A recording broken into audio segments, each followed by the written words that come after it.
भोर में जल्दी जागा जाए। ब्राह्मण के लक्षण कहे विरक्तो वैष्णवो विप्रो वेद शास्त्र विशुद्ध कृत। पहला गुण है आचार्य का वैरागी हो, सनातन धर्मावलंबी हो, विप्रो विवेक पूर्ण कार्य करे। विप्र वा का अर्थ है विवेक, पा का अर्थ है पूर्ण, जो विवेक पूर्ण काम करे विप्र। सिर्फ जाति से नहीं, विचारों से भी वह है ब्राह्मण, जिसके अंदर सतोगुण की प्रधानता हो। गुण कितने होते हैं? हा? 3। धन्यवाद। सतोगुण, रजोगुण, तमोगुण, या तमोगुण, रजोगुण, सतोगुण। तमोगुण किसे कहते हैं? जो ज्यादा सोता है। ये ग्रंथों का व्याख्यान है। तमोगुण, तमोगुणी व्यक्ति कौन है? जो ज्यादा सोता है, बिस्तरा छोड़ने में जो आलस्य करता है, रात को पेट फुलाता रहेगा, बाथरूम लगी होगी तो बाथरूम करने को नहीं जाएगा। हाँ जी, यह आलसी, यह प्रमादी। आजकल मैं महाभारत का पाठन कर रहा हूं, रोज प्रातः 2 घंटे महाभारत पढ़ता हूं। आप दुनिया के ग्रंथ पढ़ लेना, महाभारत ना पढ़ा कुछ नहीं पढ़ा। तीनों गुणों का इतना सुंदर व्याख्यान किया है। जो लाठी चलाता है वही तमोगुणी नहीं है, जो आलसी है, प्रमादी है। दूसरों को उजाड़ने की जिसने कसम खा रखी है, ऐसे लोगों को तमोगुणी के नाम से जाना जाता है। तमोगुणी का विनाश होता है, निशाचर होता है। वह मरने के बाद जन्म लेता है तो कीड़ा मकोड़ा बनता है। इसलिए आलस्य ना करें, प्रमाद ना करें, जरूरत से ज्यादा ना सोएं। तमोगुण। रजोगुण क्या है? रजोगुण उसे कहते हैं कि जिसके जीवन की तृप्ति नहीं हुई, कितना भी मिला है वह अपने आप में तृप्त नहीं हुआ, सदैव भूखा है, सदैव भूखा है। खाने से पेट नहीं भरा, कमाने से पेट नहीं भरा, और वह समाज में जितना बड़ा होता नहीं, उससे ज्यादा वह समाज को बताना चाहता है, मुझे देखो मैं कितना बड़ा हूं। जिसके अंदर अहंकार भरा हुआ है, अपने सामने वो किसी का मान नहीं करना चाहता, आदर नहीं करना चाहता, ऐसे व्यक्ति को रजोगुणी के नाम से जानते हैं। बड़ा खतरनाक है ये आदमी। ये तमोगुणी तो भोले भप्पा हैं, इनको तो जो फूंक मार दे वैसे ही बज लेते हैं। ये तमोगुणी जो लोग हैं, इनको तो जैसो फूंक मार दो वैसा ही स्वर निकलता है। दिमाग के दुश्मन है। लेकिन ये रजोगुणी बहुत चालाक है, बहुत भारी चतुरा है ये रजोगुणी। हाँ, इसको कोई ठग नहीं सकता। इसको अपने काम में चौकस होता है, अपना काम बनाने के लिए तैयार है बिल्कुल। लोगों के ऊपर छाप छोड़ता है, मुझे देखो मैं कितना बड़ा हूं। ग्रंथ कहता है कि ऐसा आदमी रजोगुणी है। सतोगुण की तो बात ही क्या है। सबका आदर करता है, सबका सम्मान करता है, स्वप्न में भी उसको क्रोध आता नहीं है। इस धरती पर वह आया ही दूसरों के कार्य के लिए। आप में ऐसे बहुत लोग होंगे जो घर का काम छोड़ देंगे, लेकिन दूसरों के काम में रात को 12 बजे भी तैयार रहेंगे। ऐसे लोगों के अंदर सत्य गुण की प्रधानता है। अरगर करे न चाकरी, पंछी करे न काम, और दास मलू का न्यों कहे कि सबके दाता राम। जो दुश्मन का भी उद्धार चाहता है, जिसकी वो भले ही किसी का दुश्मन हो, लेकिन उसकी दृष्टि में कोई दुश्मन है ही नहीं, ऐसे जीवात्मा को सतोगुणी कहते हैं। गीता में भगवान कृष्ण कहते हैं, अर्जुन, तमोगुणी वाला व्यक्ति धरती पर कीट पतंगा बनता है। रजोगुण व्यक्ति धरती पर आकर के सेठ साहूकार के रूप में आकर के जन्म लेता है। लेकिन जिसके अंदर सतोगुण की प्रधानता, या तो मेरा पार्षद बनता है, या धरती पर जन्म होता है तो किसी महापुरुष के रूप में वह आकर के पैदा होता है। ये सतोगुण वाला व्यक्ति है। तो व्यास गद्दी पर बैठा हुआ व्यक्ति, उसके अंदर सत्वगुण की प्रधानता हो। ये वक्ता के लक्षणों का वर्णन किया जाता है। सत्वगुण की प्रधानता। फालतू की दुनिया भर की बातों से उसे यह नहीं है कि कथा हुई कि 1 घंटा जाकी चारपाई पर, 1 घंटा बाकी चारपाई पर, 1 घंटा बाकी चारपाई पर। नहीं भैया, ये वक्ता का काम।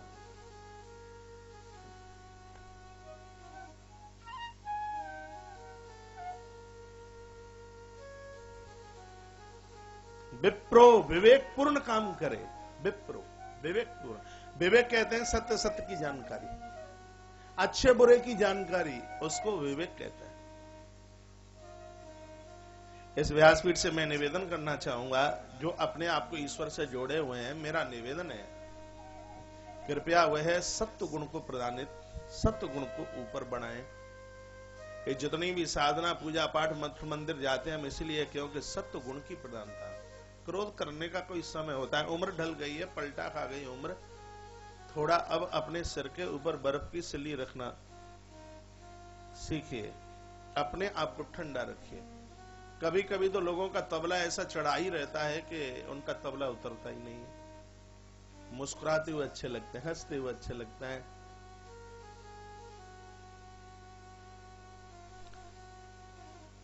सत्य गुण की प्रधानता के साथ जीवन जिए। वेद शास्त्र विशुद्ध कृत। भागवत की कथा को समझाने के लिए वेद और शास्त्रों का पूर्ण अनुभव हो। ये वक्ता के लक्षणों का वर्णन किया जा रहा है। तदपश्चात का दृष्टांत कुशलो धीरो। हर बात को समझाने के लिए दृष्टांत की कुशलता हो। दृष्टांत भी शास्त्र सम्मित हो, अपने मन मुताबिक नहीं। वक्ता कार्य सब प्रिय। वक्ता को चाहिए कि व्यास गद्दी पर बैठकर किसी वर्ण संप्रदाय जाति और धर्म की बुराई ना करे, आलोचना ना करे। इन नियमों में पारंगत है तब वो व्यास गद्दी पर बैठने का अधिकारी है।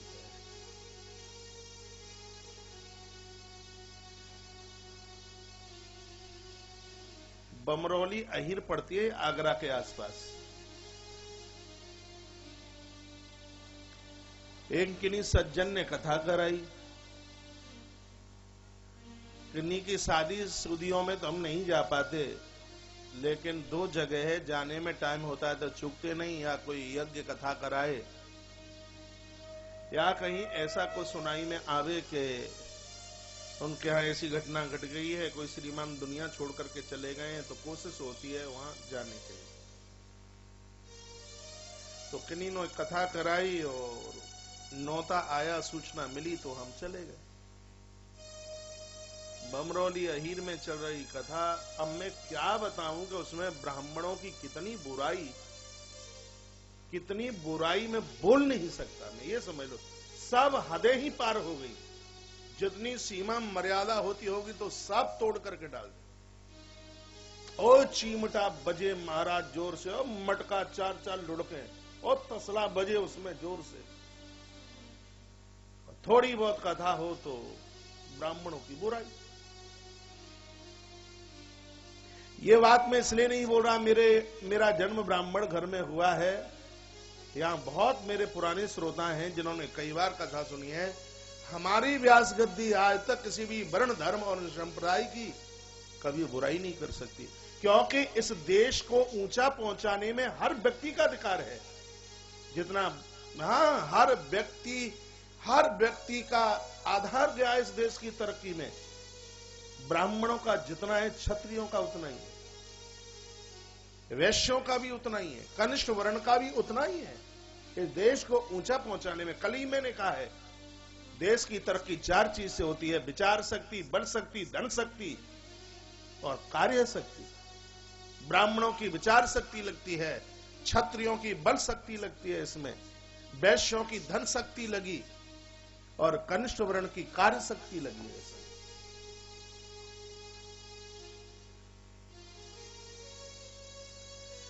यहां सुखदेव भगवान ने बहुत बारीकी से यह बात कही है कि व्यासपीठ पर व्यास भगवान ने बड़ी बारीकी से बात कही है, वेद व्यास ने, कि व्यासपीठ पर बैठा हुआ वक्ता, उसको यह चाहिए कि गद्दी पर बैठ करके किसी की आलोचना ना करे, आलोचक न बने।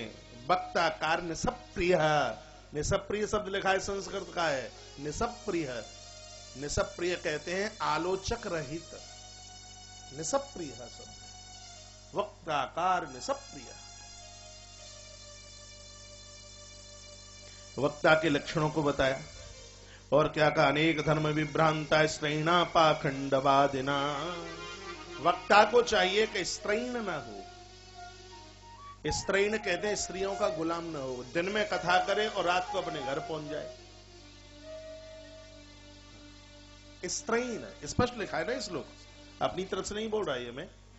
अनेक धर्म विभ्रांता स्त्रैणा पाखंडवादिना, पाखंड न फैलाए, स्त्रैण न बने, स्त्री का गुलाम न बन करके रहे। सुख शास्त्र कथोच्चारी त्याज्यस्ते यदि पंडिता, यदि वक्ता कथावाचक ऐसा स्त्रैण है, स्त्री का गुलाम है, उसको बहुत दूर से त्याज्यत कर देना चाहिए। भागवत के इस पन्ने में लिखी है ये बात, दूरेस्तज्जाति, दूर से ही उसको त्याग दे।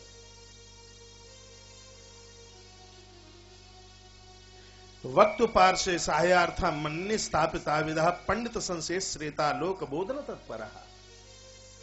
वक्ता जितना विद्वान है, उपाचार्य भी उतना ही विद्वान होना चाहिए। कहीं वक्ता को कहीं हारी दुखारी बीमारी कोई दिक्कत, तो जो उपाचार्य है वह आयोजन के पूरे माहौल को संभाल ले, आयोजन में कोई दिक्कत न हो। इसलिए वक्ता के नीचे जो आचार्य है वह इतना सजग हो, इतना होशियार हो, इतना वेदज्ञ हो। ये लिखा है यहां। आचार्य जी भागवत जी का पाठ कर रहे हैं।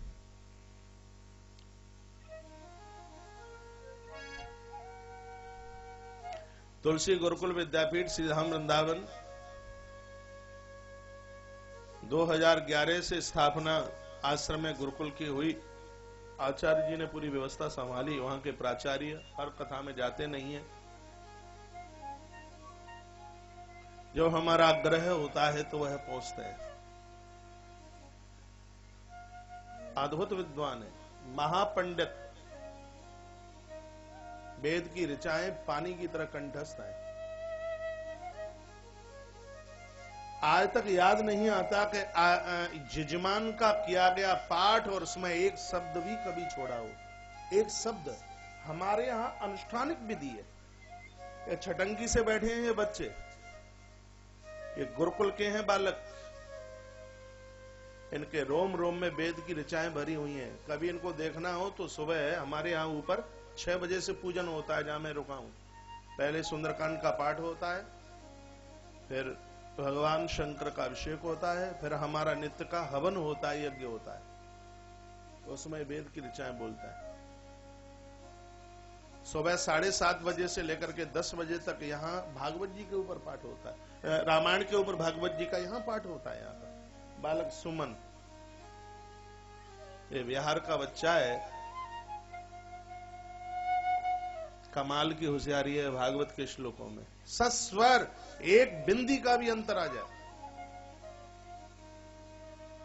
अनुष्ठान में हम बड़ा विश्वास करते हैं, इसलिए क्योंकि जजमान का बहुत रुपया खर्च होता है, और आज की महंगाई में ये पैसा निकालना साधारण बात नहीं। सबके घर के खर्चे होते हैं, तो जहां इतना खर्चा हो तो उसका जो नियम है, जजमान ने तो खर्च कर दिया, जजमान का कुछ नहीं बिगड़ेगा, लेकिन पंडित जी की भैंस जरूर मरेगी गड़बड़ करेगा तो। हाँ जी, भगवान के यहाँ न्याय है, अन्याय नहीं, देर है अंधेर नहीं है। हाँ जी, ईश्वर की दृष्टि से कोई नहीं बच सकता। इसलिए हम लोगों को समझना चाहिए कि हम आयोजक को कहीं धोखा तो नहीं दे रहे हैं। अब उन्होंने तो समझ लिया कि आचार्य लोग, ब्राह्मण लोग फलार करके अनुष्ठान कर रहे हैं और तुम छिपके छिप करके रोटी सटका दो। जजमान का कुछ बिगड़ने वाला नहीं है। लेकिन पंडित जी महाराज को जो एकादशी का उद्यापन होता है, उसमें ब्राह्मण पहले दिन फलार करके जाते हैं और दूसरे दिन फिर करते हैं वो भोजन उसी जजमान गया। लेकिन जो फलार करने के बाद में घर जाके रात को डेढ़ बिलंदा चिन लेते हैं, नारद पुराण में क्या बोलूं मैं, रोम कांपता है। कितना बड़ा जघन्य अपराध है उसका, जो इस व्रत को खंडित करते हैं, नियम खंडित करते हैं। कोई सामने का जजमान 3 साल से 10 साल से 25 साल से 11 का व्रत कर रहा है और तुमने जाकर के रोटी खा ली है। एकादशी मां कभी माफ नहीं कर सकती, क्षमा नहीं कर सकती। ग्रंथों में तो ये लिखा है कि जो बीड़ी पीता है, सिगरेट पीता है, तम्बाकू खाता है, गुटखा खाता है, शराब पीता है, ऐसे लोगों को 11 के उद्यापन में बैठना ही नहीं चाहिए। जो कभी एकादशी का व्रत नहीं करते, ऐसे ब्राह्मण को 11 के उद्यापन में बैठना ही नहीं चाहिए। नहीं तो पुण्य के बजाय तुम पाप के अधिकारी भागीदार बने। जजमान का कुछ नहीं बिगड़ता है, लेकिन ईश्वर तो हमारी नाक में नकेल डाल देगा, हम नहीं बचेंगे उससे। वर्तमान समय में ऐसा ब्राह्मण मिलना बड़ा मुश्किल, आहा, बहुत मुश्किल हो गया है। कभी कभी तो बैठ करके रोना आता है। हम लोगों की यह हालात हो जाएगी तो मेरे देश का होगा क्या? लोग कहेंगे ब्राह्मण को कोई प्रणाम नहीं करता, ब्राह्मण को कोई बंधन नहीं करता। अरे भगवान चरणों में लंबा होकर के लेट जाएगा। जब मैं व्यास गद्दी से, मैंने अपनी टेलीविजन पर कितनी ब्राह्मणों की व्याख्या की, लोगों ने मुझे टेलीफोन करके कहा महाराज जी एक बार हमारे गांव में आ जाइए, हमारे गांव में ब्राह्मण शराब की बोतल लगा करके सोते हैं और प्रातः उसी से कुल्ला करते हैं। सम्मान हमें चाहिए तो ये तो हम बने उसके, हम उसके लायक बने। हम उसके ब्राह्मण बेटे को जूते चप्पलों की दुकान खुलवा देगा। हर साल हम चिल्लाते हैं कि निःशुल्क गुरुकुल चलता है वृंदावन में, 1 टका नहीं लगेगा। आप कम से कम एक बच्चा यहां इस गुरुकुल में भेज दो, वो महान पंडित बन करके जाएगा। लेकिन सब अपने बेटे को कलेक्टर देखना चाहते हैं। 4 में से 1 लल्लू पंडित बन जाए तो कोई महाराज बनाने को तैयार नहीं। हम लोगों की स्थिति हो जाएगी तो हमारा धर्म कहां जाएगा? इसलिए हम लोगों को चाहिए हम सजग रहे इस बात के लिए। हमें व्यसनों के ऊपर आघात करना चाहिए। कि दुनिया की बात छोड़िए कि ईश्वर लौट जाएगा। वो सुदामा है जिसके पास पैसा नहीं है, लेकिन द्वारका का कृष्ण रो रो कर उसके चरणों को धोता है। वह गुरुदेव वशिष्ठ हैं, प्रभु राम जी रो रो करके उन चरणों का अभिषेक कर देते हैं। आखिर में तो कोई बात होगी। ब्रह्मत्व है इनके पास।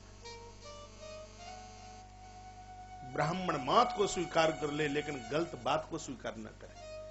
गलत है वो तो गलत ही है। ब्राह्मण जाति का संग नहीं देता, ब्राह्मण चरित्र का संग देता है। जाति का संग देता होता ब्राह्मण तो मंदिर में रावण की पूजा करता। लेकिन हम लोग रावण के पुजारी नहीं हैं, हम लोग प्रभु राम के पुजारी हैं। भले ही परमात्मा का प्राकट क्षत्रिय घर में हुआ है, हम ठाकुर जी कह करके उनकी आरती उतारते हैं, क्योंकि राम के अंदर हम लोगों ने चरित्र देखा, राम के अंदर हमने संस्कार देखे, इसलिए हम उनकी आरती उतारते हैं, हम उनको वंदन करते हैं, हम उनको प्रणाम करते हैं।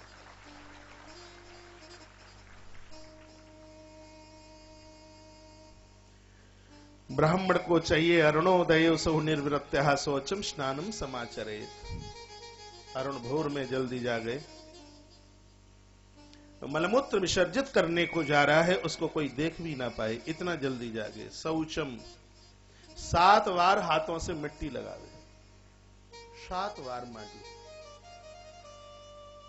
जो वर्णी में आचार्य ब्राह्मण वक्ता के लिए ये देखो इतने नियमों का वर्णन किया गया है। शौचम स्नानम समाचरेत, बासे जल से स्नान ना करे, कुएं का जल हो, झरने का जल हो, नदी का जल हो, ये बताया। बोली बाल कृष्ण लाल की जय। नित्यम संक्षेपद कृत्वा संध्यायम संप्रतिनतः, नित्य नित्य बहुत लंबी संध्या न कर पाए तो संक्षेप में जरूर करे। नित्यम संक्षेपतः कृत्वा संध्यानंदम सब प्रतिनता। बहुत विस्तार से ना कर पाए तो संक्षेप में भी करे, लेकिन करे संध्या। कथा विघ्न विधाताय गणनाथम प्रपूज्यते है। कथा में किसी भी प्रकार का विघ्न न आवे तो गणपति के सहित वेदियों की पूजा यजमान से कराए। आप घंटे डेढ़ घंटे की पूजा जो कराते हैं वेदियों पर, चौकियों पर, जिन देवताओं का आह्वान किया है उनके लिए कहा है। कथा विघ्न विघाताय गणनाथम प्रपूज्यते। 33 कोट सह देवताओं का वहां आह्वान किया जाता है। चौकी 2x2 की चौकी, उस पर देवता चावल और दाल से बना करके वो सब तैयार किए जाते हैं। 16 मात्र का है उसमें, सप्तघृत मात्र का है उसमें, पंचोमकार देव है, चतुष्ठी मैया है, और ये सब देवता नवग्रह मंडल देवता हैं। ये सब की पूजा आचार्य यजमान से कराए। पितृ संतर्प शुद्ध्यर्थम प्रायश्चित्तम समाचरेत। अपने पूर्वजों का आह्वान अवश्यमेव करें इस आयोजन में। बड़ा अच्छा लग रहा है, आपने तस्वीर प्रतिमाएं रखी हैं। ग्रंथ में भी कहा है अपने पूर्वजों का आह्वान किया जाए। कथा आरंभ होने से पहले जहां एक स्थान दिया गया है अपने पूर्वजों के लिए, घर के कुछ बुजुर्ग लोग, परिवार के लोग जाएं, वहां से देवताओं को लेकर के आए। आप आए होंगे लेके? वैसे तो मैंने मंत्रों से आवाहित करके सबको बुलाया। जैसे कलश यात्रा में आप जगह जगह पोथी मंदिरों में लेकर के जा रहे थे, पूरा विधान ग्रंथ के अंतर्गत लिखा हुआ है। घंटा घड़ियाल बजे, शंख ध्वनि हो, संत महापुरुष साथ में हो, और नगर फेरी निकले, और वह ग्रंथ मठ मंदिरों के पास तक पहुंचे। ये पूरी नियम विधि का वर्णन यहाँ किया गया है।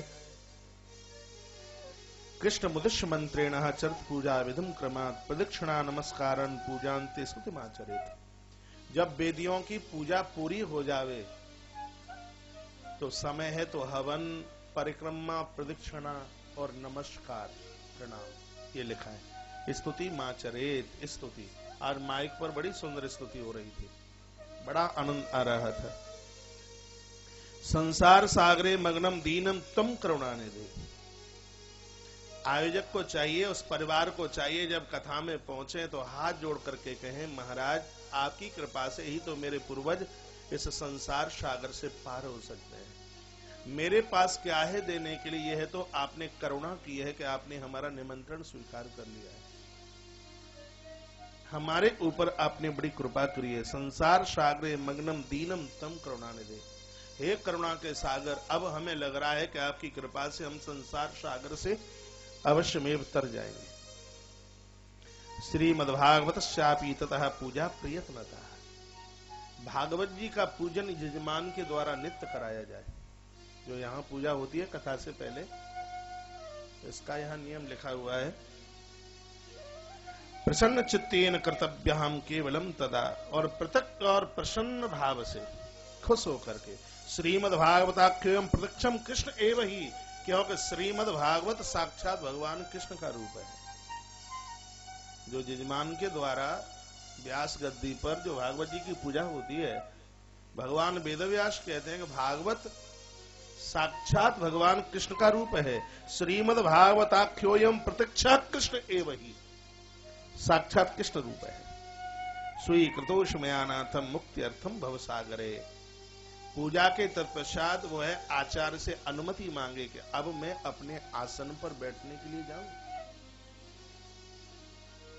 पूरा नियम अध्याय। जैसे पूजा हो जाए, आरती हो जाए, फिर यजमान आचार्य से अनुमति मांगे, क्या अब मैं अपने आसन पर बैठने के लिए जाऊं? स्वीकृतोषि मया नाथ, आप मुझे स्वीकृति आचार्य के द्वारा बोला जाए, फिर वह अपने आसन की तरफ बढ़े। मनोरथो मदीयो यम सफल सर्वथा त्वा।